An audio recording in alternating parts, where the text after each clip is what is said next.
बिस्मिल्लाहिर्रहमानिर्रहीम। आज हम बीफ के सीख कबाब और उसके साथ की चटनी बनाएंगे। उनमें क्या क्या चीज़ें यूज़ होती हैं वो है कीमा है, मिन्स है, कीमे को आप धोएंगे नहीं, प्याज है, इसको ग्रेट करेंगे और इसका कोशिश करेंगे पानी निकालते हैं। हरे मसाले में हरा धनिया है, इसके अंदर जिंजर है, हरी मिर्ची है और गार्लिक है। इनको हम चॉप करेंगे बारीक अच्छे से और हम इसकी मैरिनेशन में हम जो है नमक इस्तेमाल करेंगे एज़ रिक्वायर्ड। क्यूमिन यानी कि ज़ीरा लेंगे, रोस्टेड एंड क्रश्ड धनिया होगा उसके साथ। इसमें जो है हम क्रश्ड चिली फ्लेक्स लेंगे, ब्लैक पेपर पाउडर लेंगे और हम जो है इसके अंदर गरम मसाला लेंगे, बेकिंग सोडा डालेंगे इसके अंदर हम थोड़ा सा, और हम पीपली इस्तेमाल कर रहे हैं। बीफ के अंदर हम पीपली यूज़ करते हैं और ये निहारी में भी यूज़ होती है। ये कबाब चीनी है, मैं इसमें यूज़ नहीं करूँगी क्योंकि कबाब चीनी ज़्यादातर जो है वो चिकन में यूज़ होती है। ये ब्रेड क्रम्स हैं और ये थोड़ा सा कबाब का मसाला है, आप किसी भी ब्रांड का ले सकते हैं, तो ये थोड़ा आपके टेस्ट को इन्हांस कर देता है। हम एक ग्राइंडर लेंगे, उसमें हम धनिया क्रश डालेंगे और उसके साथ हम जो है वो क्यूमिन्स भी डालेंगे, रोस्टेड हैं, क्रश्ड हैं वैसे, और बारीक करने के लिए हम डालेंगे। और इसके साथ हम पीपली डालेंगे। पीपली के 2 से 3 स्टिक्स आप ले लीजिए क्योंकि कीमा मेरे पास तकरीबन 2 किलो है, तो उसमें मैंने 2 से 3 स्टिक्स ली हैं और इसको अच्छे से ग्राइंड करेंगे। अब ये जो हरा मसाला है जिसमें जिंजर, गार्लिक और हरी मिर्चें और हरा धनिया है, इसको हम बहुत अच्छे से हैंड चॉपर से चॉप कर लेंगे और ये बहुत अच्छे से चॉप हो जाता है। और जितना अच्छा फ़ाइन आप इसको चॉप करेंगे उतना अच्छा है। इसमें ग्रीन पेपर आप हस्ब ज़रूरत ले सकते हैं, आपको जितना ज़्यादा इसके अंदर स्पाइस पसंद है आप उस हिसाब से इसके अंदर ग्रीन पेपर डाल लीजिए। फिर उसके बाद हम इसमें हरा धनिया भी लेंगे और हरा धनिया को भी हम अच्छी तरीके से ग्राइंड करेंगे।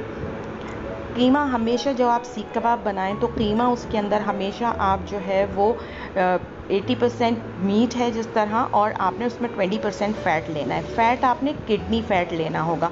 और कभी भी जो है आप उसको कीमा करवाने के बाद यानी कि मिन्स करने के बाद आप उसको जो है वो धोएंगे नहीं। अगर आपको धोना है बीफ को तो आप कीमा करवाने से पहले उसको जो है वो धो लेंगे और आप एक स्ट्रेनर में रखेंगे, जो थोड़ा बहुत उसमें ब्लड होगा वो भी निकल जाएगा। अब इसमें हम जो है गरम मसाला डाल रहे हैं, इसमें हमने काली मिर्चें डाल दी हैं।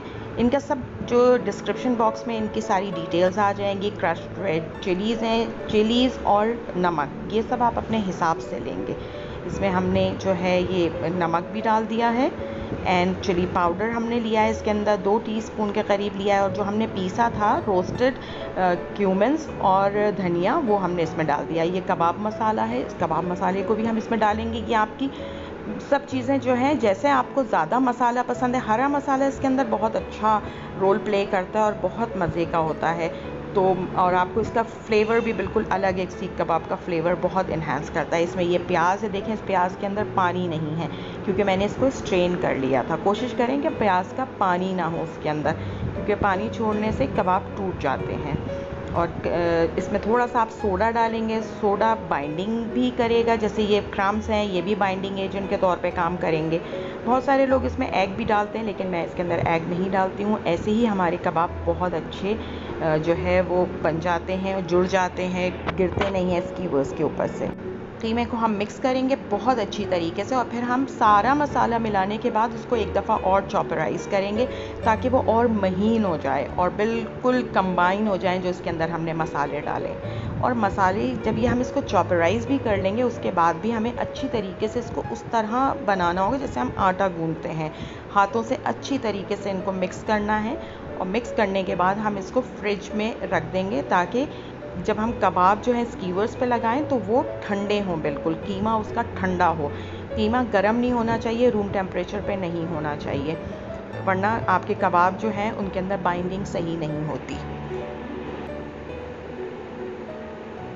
ये देखिए मैंने इसको एक बड़े थाल में डाल लिया है और इसको मैं बिल्कुल आटे की तरह, देखें कितना सॉफ्ट हो गया है और बिल्कुल बहुत अच्छी तरीके से ये पिस चुका है।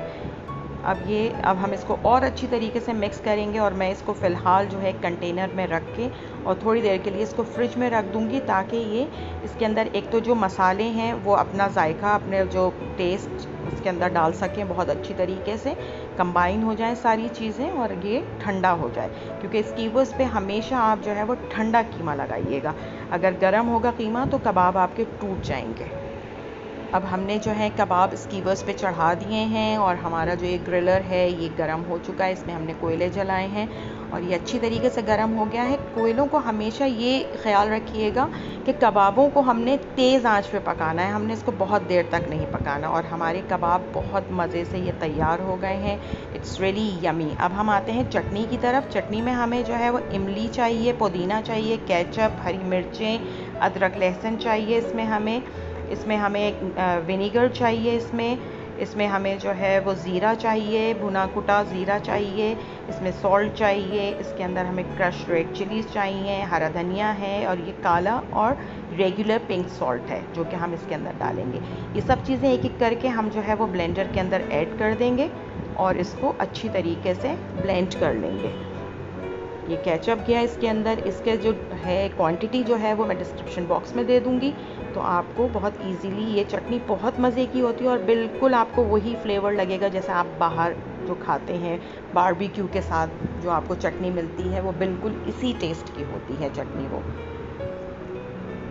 एंड ये देखें, इसमें अदरक लहसुन हमने डाल दिया है। ये सब चीज़ें जो है ये आपको डाइजेस्ट करने में भी बहुत हेल्प करती हैं। मिर्ची आप अपने हिसाब से डालें, बिकॉज हम इसमें ग्रीन चिलीज़ भी डाल रहे हैं। तो ग्रीन चिलीज़ और रेड चिलीज़, ग्रीन चिलीज़ इतनी ख़तरनाक नहीं होती हैं, रेड चिलीज़ हमें थोड़ा हाथ रोक के यूज़ करनी चाहिए। इसमें हमने चीनी भी डाली है। ये जो चीनी है इसके टेस्ट को इन्हांस करेगी। अब हम जो है इसके अंदर ब्लैक सॉल्ट एंड हम पिंक सॉल्ट वो डाल दिया। विनेगर इसके अंदर हमने डाल दिया। इसमें हमें पानी डालने की कोई ज़रूरत नहीं है। विनेगर जो है इसको for the longer time save करने में हमारी हेल्प करता है।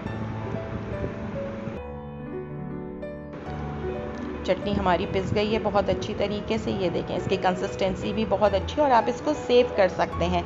मैं जितना ये कंज्यूम होगी उतना यूज़ करूँगी और उसके बाद मैं इसको जो है फ्रीज़र में रख दूँगी और जब मुझे चाहिए होगा मैं इसको उसमें से निकालूँगी, थॉ करूँगी और मैं एज़ इट इज़ इसको यूज़ कर लूँगी। इसका फ्लेवर बिल्कुल ख़राब नहीं होगा क्योंकि इसमें विनेगर भी डला हुआ है। आई होप कि आपको आज की रेसिपी बहुत अच्छी लगी होगी। Thank you so much for watching my video. आप लोग मुझे सब्सक्राइब करें, कमेंट ज़रूर दीजिए और ट्राई ज़रूर कीजिएगा इसका। अपना बहुत ख्याल रखिएगा। अल्लाह हाफ़िज़।